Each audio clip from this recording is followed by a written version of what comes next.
Look at this. Someone just abandoned their car mid-intersection.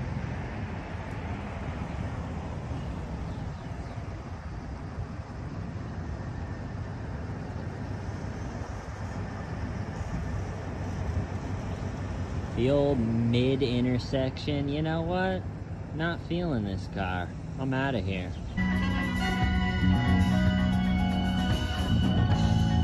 Hey, folks, welcome back to the show. Thanks for being here. We're back. Sorry for the delay. I'm just going to do a loose hangout type episode today. Talk about the Karen Reed retrial a little bit. It's in full swing. It's probably about halfway done, I would guess. And then I thought of a good story that I'm going to tell towards the end of this episode. I can't believe I haven't told it on the channel before, but what made me think of it is we are at that time of year again, folks. The Mount Everest summit season. Always good for a couple hilarious, one for the book story, so I'll follow that. About a week and a half ago, I was doing what I'm always doing, trying to find an interesting direction to bring the show. It's a bit of a nightmare, to be honest with you. So I'm furiously searching the internet, trying to find something cool, and I was recommended a video from the Law and Crime Network titled, "Woman Has Sex with Family Dog on Video." And something clicked in my head, and I thought, I gotta get off the internet for a couple days. You ever have that feeling with this crime stuff? Like, all right, that's it for me. I'm going outside. I'm gonna follow something else. I just sat down by the water for a couple days and drank lemonade and watched the boats peacefully pass by. But I'm back. I also wasn't going to watch the Karen Reed retrial because I watched the whole thing last year. It's a long trial. The same reasonable doubt that was last year that led to the jury being deadlocked in the mistrial. It's still there. So I figured I don't know if I want to watch the whole thing again and just for the same result. But I caved and ended up watching it just like everybody else. I thought I knew the Boston accent thoroughly through and through. But Jen McCabe was saying something up on the stand that I had never heard before. For the word saw, like I saw it, she was saying "sar." I saw it. I saw it all. I saw the whole thing. It was cracking me up. And last year, if you remember, so the jury was completely deadlocked, and they came back and told the judge, we're deadlocked right down the middle. No one's budging. We don't know what to do. And the judge issued the rare but kind of funny Tui Rodriguez instruction. And the Tui Rodriguez to me sounds like a baseball player, like starting shortstop for the Colorado Rockies, number 3, Tui Rodriguez. But what the Tui Rodriguez instruction is, and why it's kind of funny, is it's basically if the jury comes back and goes, we can't decide, then the judge can give them the Tui Rodriguez instruction, which is essentially, please go back and try to deliberate a little bit harder and longer because this was a really long trial and it was pretty tedious and we don't want to do it again. And so for the love of God, go deliberate for a little longer and see what you can come up with. And they did, and we all know the results. It was a mistrial, and so here we are again a year later. Also, I told the story already, the whole thing last year, and talked about that trial. And for, I don't know why, out of all the videos I did all year, that's the one that YouTube demonetized. I was thinking, I wonder what I even said. Maybe I think I quoted Trooper Proctor, what he was calling Karen Reed. Maybe that was it, but that took the wind out of my Karen Reed retrial sails a little bit. But yeah, I don't know. For me, there's a lot of reasonable doubt. This trial feels different than anything I've ever watched with the reasonable doubt. But for me, I don't think his injuries line up with getting hit by her car. And also, I have a Lexus SUV. She has the LX 570. I have a 2010 GX 460, which is the slightly smaller, less luxurious Lexus SUV. But I assume they use the same similar materials for the taillight. And I was out there the other night, like elbowing my taillight and like headbutting it a little bit. I figure if anyone saw me, they'd be like, that guy is having a mental breakdown. Why is he headbutting his taillight? But it just, my opinion, it doesn't feel like material that would shatter hitting the human body. But also, and I think that's what makes the case so interesting, is there's a lot of reasonable doubt.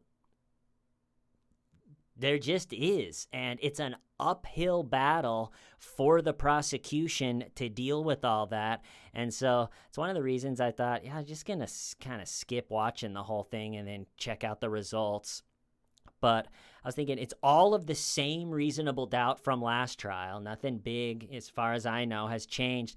But then now the lead investigator, Trooper Proctor, in the year since the first trial, lost his job and his whole career. And so now the prosecution, you got to think the defense is going to call up Trooper Proctor and hammer home to the jury. So because of your handling of this case, which could lead to my client going to prison forever, you lost your entire career. That's what we're basing this all on. But I'm very interested to see the results. You never know what a jury's thinking. That's what's wild. It could go totally different. But my gut feeling, probably stupid to make a prediction because it's only halfway through, but my gut feeling right now, I think it's going to end up the same. Just deadlocked. Then the judge is old Bev is going to issue the old Tui Rodriguez. Please go back. And I don't know, I can't see him coming up with a guilty verdict with how the investigation went. I could be wrong, but then what are they going to do? You have a dead cop. The investigation is bizarre. I keep hearing that they're going to retry it as many times as they need to. Are we just going to do this every year? There's going to be, here we are, the Karen Reed retrial number 8 is happening. We're going to watch Jen McCabe and all the witnesses grow old on the stand as the years go on. Just a Tui Rodriguez instruction after Tui Rodriguez. Because if this one doesn't end in a verdict, doing another one seems absurd, but if you don't do another one, you have a dead cop with a botched investigation, and then it's just over. Well, guess that's it. It's not a great look for the Canton Police Department, so it's a wild one. The numbers of people watching on a day-to-day basis is wild. I'm watching the Law and Crime stream, and they get like 400,000 views each day. It really has turned into a thing. Whatever witnesses on the stand, trends, wild stuff. And it's like some of the weird parts I think could be explained away, like how the police officers got rid of their phones. But some of it I can't explain away, like the cuts on his arm and his injuries, I don't think seem like he got hit by a car. But anyway, I feel like some of the law enforcement, they got rid of their phones. That could be, I feel like they should just come out and be like, you know what? Like, I just didn't want people to see the pictures there's nudes of my wife on my phone. I didn't want anyone to see. So I feel like they should have, and maybe they will. It's only halfway done. I feel like they should have.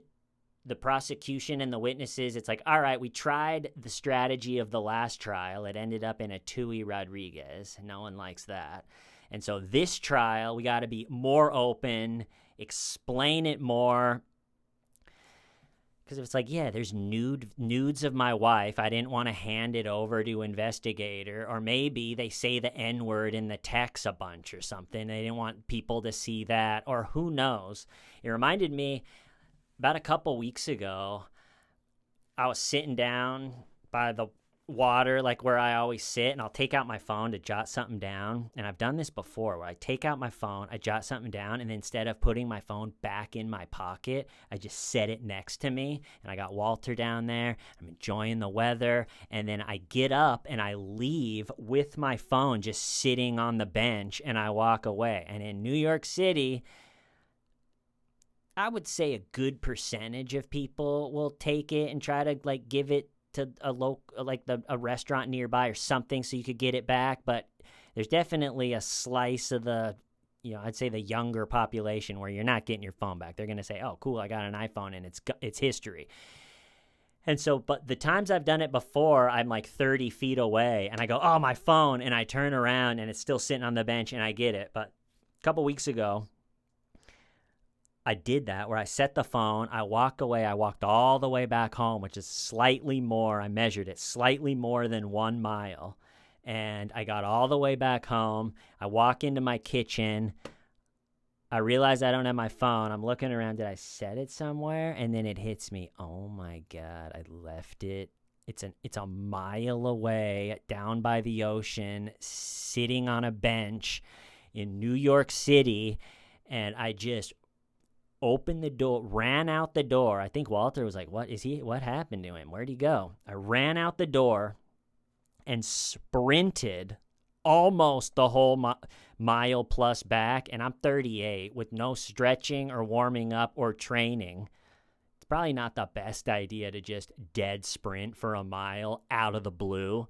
And with the adrenaline of, oh my God, I'm about to lose my phone. I have pictures of it. I wouldn't want people on it. I wouldn't want people to see. I don't have my phone backed up by iCloud. It kind of weirds me out. I've the whole first year of my daughter pictures on there. I had a TCL episode I hadn't uploaded yet. It's a lot of work to record one. Not to mention, I didn't want to buy a new phone. My sister and her husband and 2 kids who have lived in Tokyo for the past couple of years are back in the States. They were visiting later that day, and so I would have had to like rush to get a new phone so I could communicate with her as they're heading into the city. So I have all that adrenaline of, I can't believe I'm going to lose my phone right now. I'm sprinting as hard as I can, sweating, out of breath, have to stop for a little bit, walk, and then the adrenaline kicks back in. I'm running as hard as I can, and I get to the spot. I look at the bench. My phone is not there. I turned to this couple, and I was like, did someone find a phone right there? And they were like, we are not from here. We don't speak English. And I was like, all right, it's okay. And then I look over, and there's these 2 either like Indian or Middle Eastern dudes, and he's sitting there with my phone, and I was like, yes. And I run over, and he's on the phone. He had like tried to call my dad and my wife, and he was like, yeah. And I was just sweating and out of breath, and I just hugged him, and I was like, you're a good man. And I took the phone. I was like, I got my phone back. And he like didn't speak. I barely spoke English, but I was just basically sitting there hugging this big Indian guy and telling him he's a good man. Thank you so much.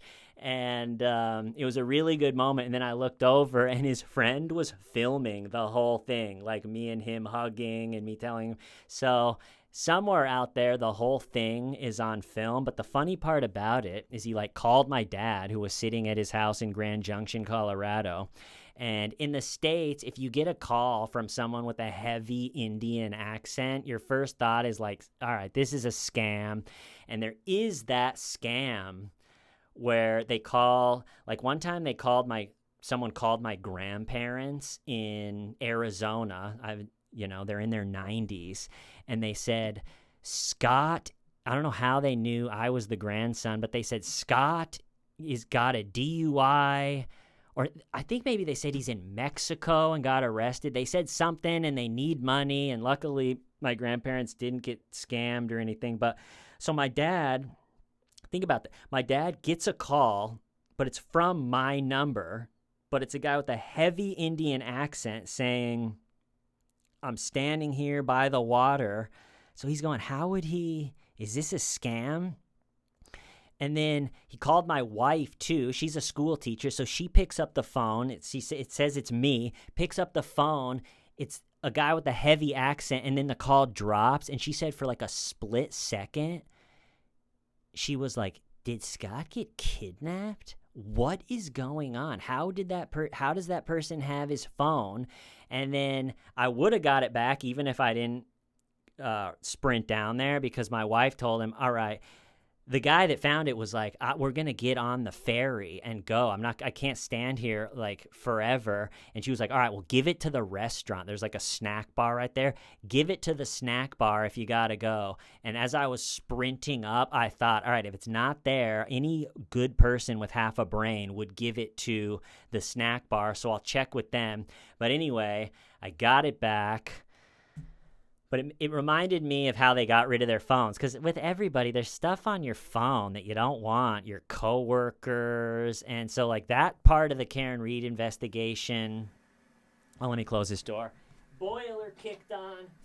There's parts of the Karen Reed investigation that, even though it's a little bit suspicious, I can in my head be like, you know what? I don't know if I'd want my phone. I probably would have just chucked my phone in the river too. But there's other stuff that I just can't get over. It's just good old-fashioned reasonable doubt, and I don't see the prosecution overcoming it just like last time. All right, so I'm just going to tell this story. This is the legend of Tommy Caldwell. Colorado kid, just like myself. He was, what's the guy's name? Like Alex Hamill, the guy that is like the most famous rock climber right now, that climbs up all of the scariest, most intense, huge rock faces without any ropes or anything. There's a Netflix documentary about him. This Tommy Caldwell that I'm going to tell about, this story right now, he's sort of that guy from the generation before. He didn't break totally mainstream because there wasn't Netflix and stuff, but he's from Estes Park, Colorado. And I think he's probably like 10 years, maybe like 6 to 10 years older than me. But one of my best friends in high school was a certified lead rock climber, and he would take like guided trips. He worked for a company where he would take people that you got to be like a decent climber and in shape, but not like a professional or even like do it regularly. And then he would be the guide.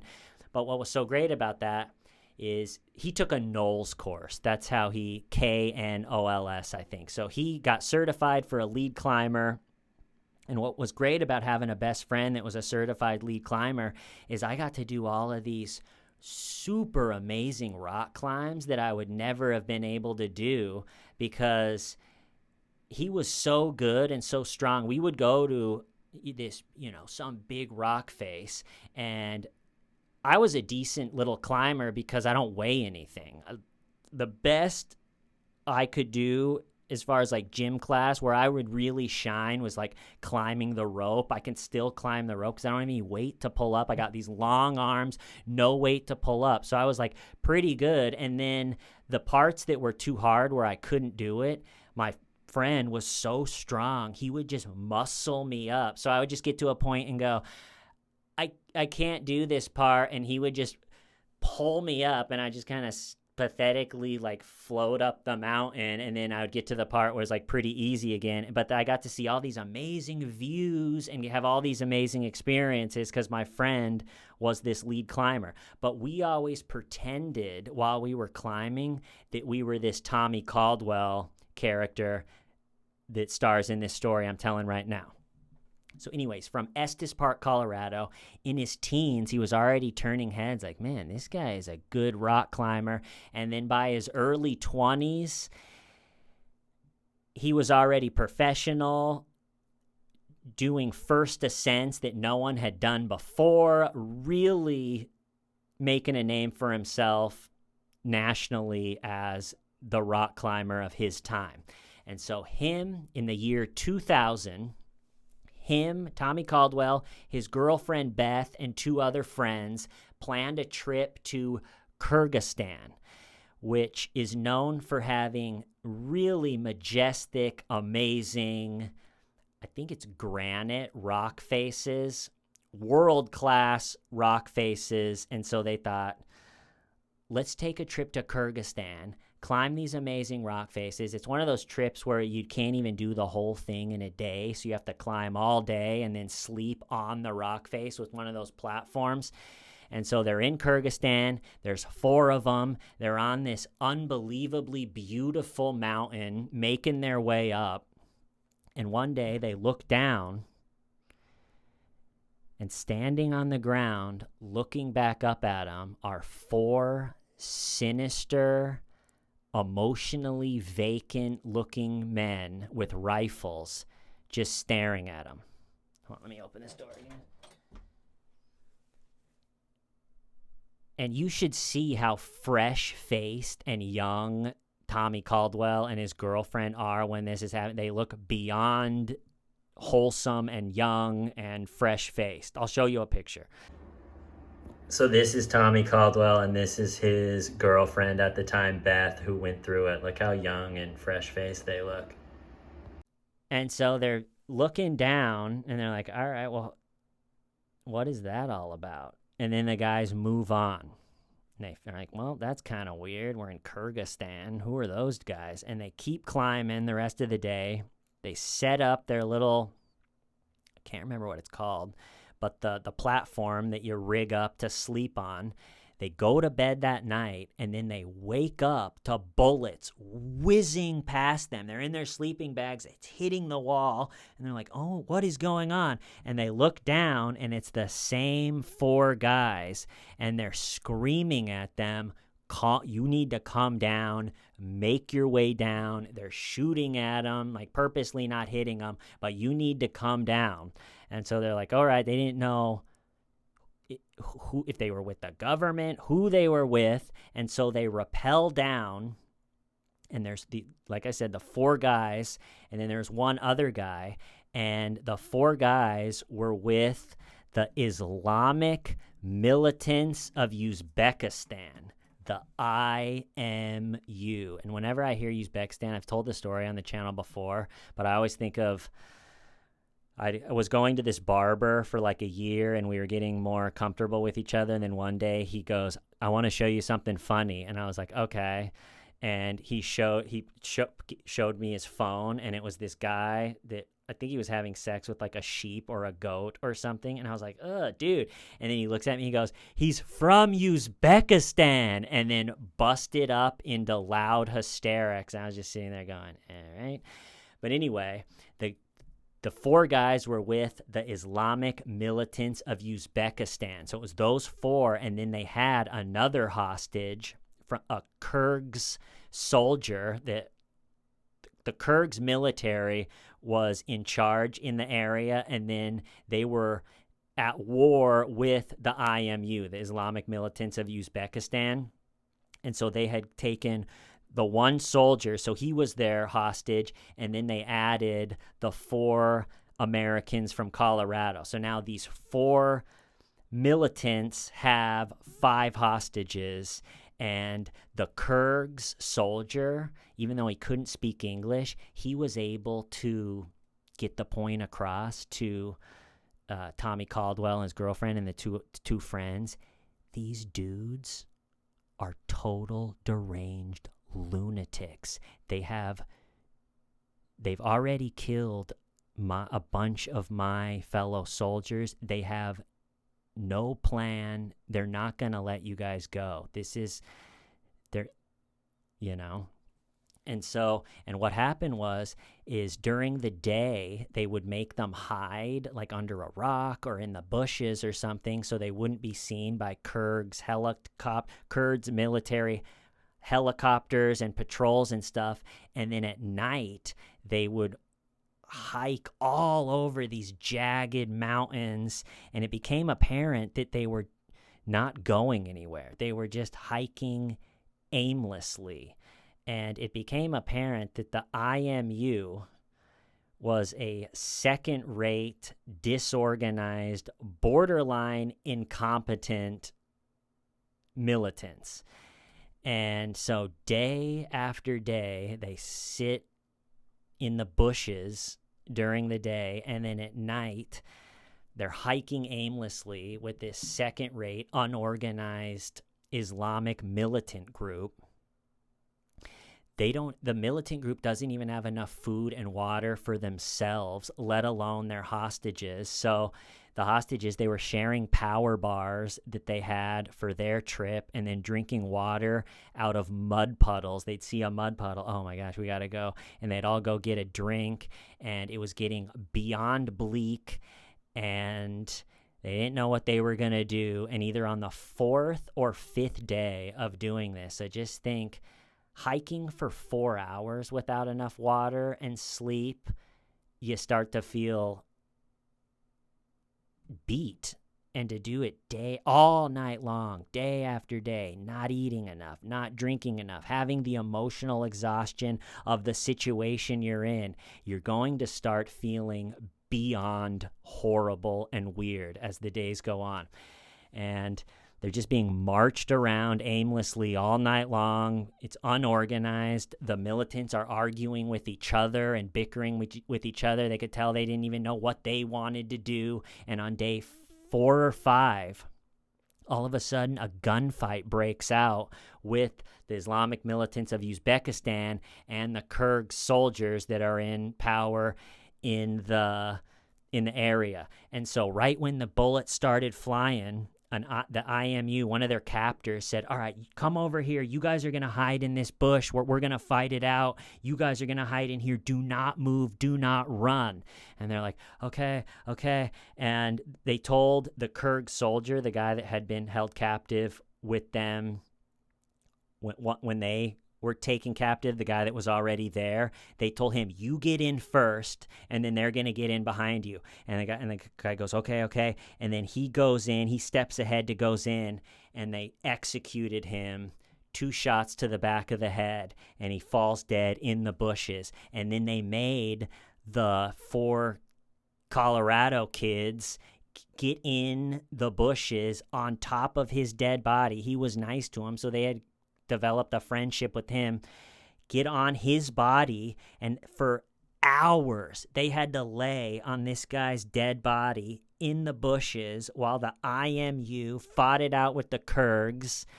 Bullets were hitting all around them, hitting the rocks, ricocheting, zoom, past their head. It was an emotionally draining experience, to say the least. Just hours and hours of, we're gonna die, and if somehow we don't die, they're just gonna shoot us in the back of the head like they did this guy anyway. The situation became so bleak and sad and scary, and you're laying on a dead body like, this is awful. And at sundown, finally, the fighting stopped. Either the Kyrgyz moved on, but the big change is after that battle, they went from having 4 guys, their captors, down to 2. Either 2 of them were killed in the gun battle or got captured or just left because it was so disorganized, and who knows. But all of a sudden now it's the 4 kids. The Kyrgyz soldier is dead. It's the 4 kids and 2 captors. And so again, they do it a whole nother walk around a whole nother night, hide a whole nother day, and then on the 6th day and night, it's starting to get really bleak. They hide all day. They're doing the thing where they walk around aimlessly all night, and the 2 captors that are left are arguing with each other, and then finally one of them goes, you know what? I'm going to leave you guys. I'm going to go get some more walkie-talkie batteries and some food for us.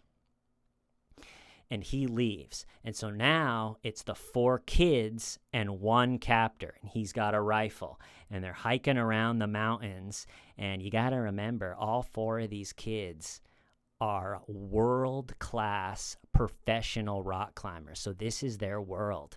And Tommy Caldwell, the Estes Park, Colorado legend, he said that he got this wave of adrenaline that washed over him. And all of a sudden, he wasn't tired anymore. He wasn't hungry anymore. He wasn't thirsty anymore. And he said he felt like he could sprint for miles and his heart rate wouldn't even budge. And he thought, you know what? This is it. We're either going to march around aimlessly till we fall over dead from exhaustion, or just take a bullet in the back of the head when these idiots get tired of doing this. And so this is it. And so as they're walking aimlessly in the mountains, they get to a point where they're all having to do a little scrambling. Like, it's too steep to walk up, but it's not steep enough where you need like ropes or something. And they're all scrambling up. And Tommy thinks, all right, it's now or never. And with the speed and grace of a professional rock climber, he closed the distance on the one captor, grabbed the guy's rifle strap, and threw him off the cliff. And they watched him fall 50 feet, slam on a little outcropping, bounce up, and then bounce over that ledge and disappear into the black. And now you have 4 kids in their early 20s. It's in the middle of the night in Kyrgyzstan, being found again by their captors after they just threw that guy off the cliff would be instant death. And so with adrenaline pumping, they hiked as hard and fast as they could in the other direction. Luckily, 6 days of wandering around, they knew the area pretty decent. They hiked in the other direction as fast as they could all night, and around the next morning found a Kyrgyz military outpost. The enemy of who was keeping them captive ran up, was able to communicate what had just happened. The Kyrgyz military brought them in, gave them food, gave them water, gave them a little bit of medical attention, and booked them a trip back to Colorado. And it was tough on Tommy. His dad said in an interview that when he got back, he didn't talk much for about a year. And then the story got really big and traveled. And somehow with how big the story got, they were able to get the information that the guy he threw off the cliff somehow lived and was badly injured, but made somewhat of a recovery. And that, knowing that, I think Tommy Caldwell felt a lot better and ended up having a really impressive climbing career. I think that Alex Hamill, am I saying that right? I think that Alex Hamill that became like the climber of this generation, I think they're connected because I think Tommy Caldwell was the face that Alex Hamill did without ropes. I think Tommy Caldwell, like the generation earlier, was the first one to go up it with ropes. And so kind of the same type of character, but how wild is that story? I'm going to cut it off there. I love you all. See you next time. Why? Stiven Y. Shamita.